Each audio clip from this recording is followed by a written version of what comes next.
러시아는 전쟁 종결을 위한 새로운 조건을 제시했습니다. 모스크바는 우크라이나가 2달 내 돈바스에서 철수하라고 요구하며 그렇지 않으면 전쟁 종결 조건이 달라질 것이라고 했습니다. 이런 맥락에서 우크라이나 대통령 볼로디미르 젤렌스키는 미국 대통령 도널드 트럼프와 그의 팀이 전쟁 종결을 위해 지속적으로 우크라이나에만 압박을 가하며 바로 그 영토 양보를 요구하고 있다고 밝혔습니다.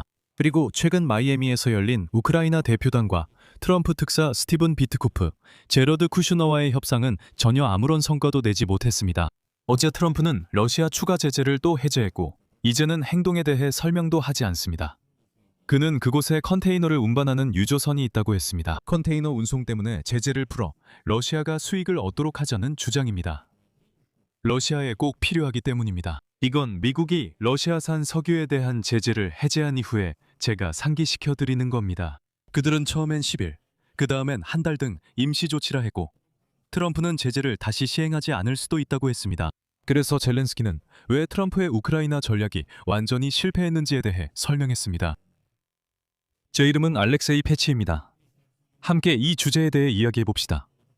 하지만 이 방송을 시작하기 전에 여러분께 이 유튜브 채널의 운영을 도네이션, 유료 구독 또는 유튜브 후원으로 지원해 주시길 부탁드립니다. 어떻게 하면 될까요? 모든 링크와 정보는 영상 설명란에 있어요. 방송이 끝난 후 만약 이 방송이 흥미롭고 유익하다고 느끼신다면 여러분이 편하신 방법으로 도네이션을 남기실 수 있습니다. 다양한 플랫폼, 은행 계좌, 암호화폐 지갑, 페이팔, 패트리언, 바이미어 커피, 유튜브 후원까지 모두 준비되어 있으니 믿으셔도 됩니다. 어쨌든 여러분에게 딱 맞는 방법을 꼭 선택해 주세요. 그리고 제 텔레그램 채널 패치이 뉴스도 구독해 주세요. 채널 링크는 이 영상 설명에도 있습니다. 거기에서는 최신 소식을 실시간으로 전해드리고 있습니다. 볼로디미르 젤렌스키에 따르면 러시아가 전쟁 종결을 위한 새로운 조건들을 내걸며 우크라이나가 2달 내 돈바스에서 철수할 것을 요구했습니다. 그리고 중요한 점은 우크라이나 대통령의 말에 따르면 러시아가 새로운 시안을 미국 측을 통해 전달하고 있다는 것입니다. 여기서 요구란 우크라이나가 동부에서 철수하라는 뜻입니다. 인용문. 러시아가 원하는 것과 파트너들이 퍼뜨리는 것은 우크라이나가 동부에서 완전히 철수할 때 전쟁이나 격렬한 전투 단계가 끝난다고 본다는 것입니다.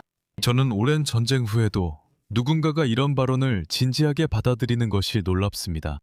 그런데 흥미로운 점은 이제 미국 대표단이 그냥 우크라이나에 대머리 독재자 블라디미르 푸틴의 요구사항만 전달하는 역할이 되었다는 것입니다. 그 이상도 그 이하도 아닙니다. 스티븐 비트코프와 제러드 쿠시너는 더 이상 협상가도, 협상 촉진자도, 중재자도 아닙니다. 그들은 이제 그냥 블라디미르 푸틴의 심부름꾼일 뿐입니다.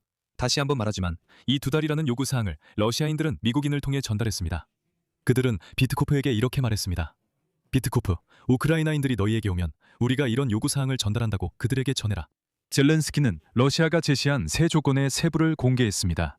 우크라이나는 2달 안에 돈바스를 떠나야 하며 우크라이나가 그렇게 하면 전쟁이 즉시 끝날 것이라고 합니다. 만약 우크라이나가 2달 안에 돈바스에서 철수하지 않으면 러시아가 무력으로 돈바스를 점령할 것이고 그 후에는 전쟁 종결을 위한 다른 조건들이 제시될 것이라고 합니다. 하지만 여기에는 모순이 있습니다. 러시아의 목표가 돈바스라면 도널드 트럼프와 그의 모든 팀이 굳게 믿고 있는 것처럼 왜 계속해서 더 나아가겠다는 위협이 나오는지 이해할 수 없습니다. 이어서 젤렌스키의 발언을 인용하겠습니다. 논리적인 질문입니다. 만약 그들의 목표가 오직 돈바스이고 무력으로 돈바스를 점령할 수 있다면 왜 더 나아가겠다고 말하는 걸까요? 그 다음엔 또 다른 조건들이 생기는 건가요? 이것은 러시아의 진짜 의도에 의문을 제기합니다.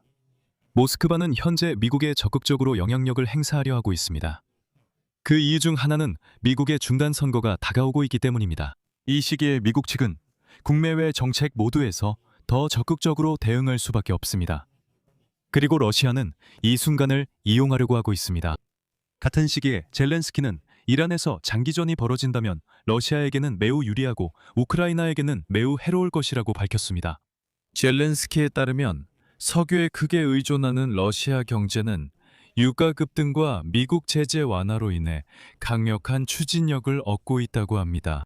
반면에 이 갈등은 우크라이나가 절실히 필요로 하는 대공 미사일 시스템과 기타 무기의 부족을 초래할 수 있습니다.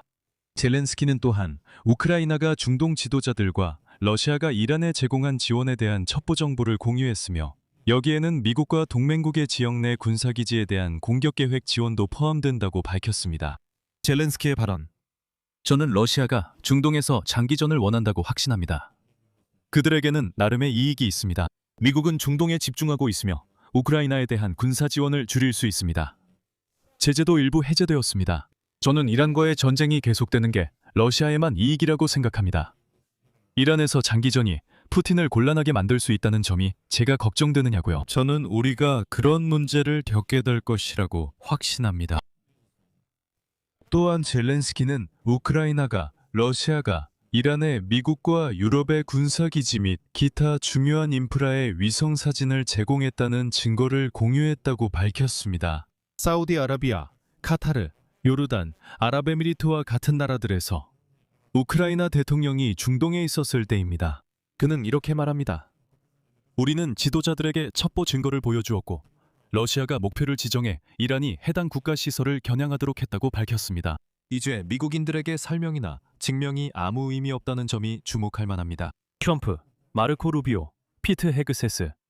이들은 고집스럽게 말합니다. 뭐 러시아가 물론 돕고는 있지만 그렇게까지 심각하게 돕는 건 아니라고요. 아니에요. 무슨 말씀이세요? 아니에요. 러시아는 돕지 않아요. 뭐라고요? 러시아의 제재를 해제하자고요? 물론이죠. 해제할 겁니다. 또 어떤 제재를 해제해드릴까요? 오늘도 또 새로운 제재를 해제했어요. 그런데 흥미로운 점은 젤렌스키가 중동을 방문하는 동안 이스라엘에는 방문하지 않았다는 겁니다. 그는 전쟁이 이란에서 시작된 후 다른 나라들은 우크라이나에 도움을 요청했지만 이스라엘은 요청하지 않았다고 밝혔습니다. 젤렌스키는 이스라엘 총리 베냐민 네타냐후와 2년 동안 대화하지 않았다고 밝혔습니다. 그래서 비비는 분명히 아시다시피 계속해서 러시아와 우크라이나 사이에서 줄타기를 하려고 하고 있습니다. 블라디미르 푸틴을 기쁘게 하려고 하죠. 우크라이나 협상으로 다시 돌아가면 미국이 이란에 완전히 집중하고 있기 때문에 우크라이나 평화 프로세스에서는 진전이 보이지 않습니다. 상기시켜드리자면 열흘 전 우크라이나 고위 대표단이 마이애미에서 트럼프의 특사인 스티브 위트코프와 제러드 쿠슈너를 만났습니다. 하지만 이 만남은 선거 없이 위트코프와 쿠슈너가 러시아 측 요구인 2달 내 돈바스 철수만 우크라이나에 전달했습니다.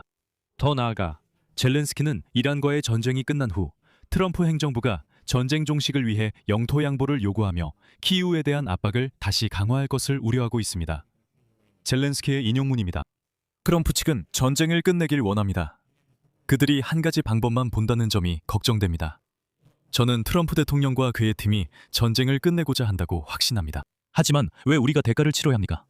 우리는 침략자가 아니라 희생자입니다. 그들은 다른 방법을 못 보고 있습니다. 푸틴을 멈추려면 우크라이나 군대를 우리 영토에서 철수시키는 수밖에 없다고 생각합니다. 저는 아무도 이런 결정이 우리의 안전에 얼마나 위험한지 제대로 평가하지 않았다는 점이 걱정됩니다. 마지막으로 젤렌스키의 또 다른 발언을 전하겠습니다. 그의 말에 따르면 올해 1월 1일부터 3월 26일까지 러시아군은 전선에서 전사자와 중상자를 합쳐 8만 9천 명의 병력을 잃었다고 합니다. 즉, 이는 회복이 불가능한 손실을 의미합니다. 젤렌스키는 또한 가까운 시일 내에 러시아에서 전면 동원령이 시행될 것에 대해 매우 의심스럽다고 밝혔습니다. 그는 만약 러시아가 정말로 그런 조치를, 즉 동원령을 내린다면 이는 러시아가 다른 국가들에 대한 침략을 계획하고 있다는 의미라고 추측했습니다. 예를 들어 리투아니아, 라트비아, 에스토니아입니다. 이 유튜브 채널의 활동을 여러분의 기부, 유료 구독 또는 유튜브 후원으로 지원해 주시길 부탁드립니다. 방법은 이 영상 설명란에 모든 링크와 정보가 있습니다. 그리고 제 텔레그램 채널 패치 뉴스도 구독해 주세요. 그 링크도 이 영상 설명란에 있습니다.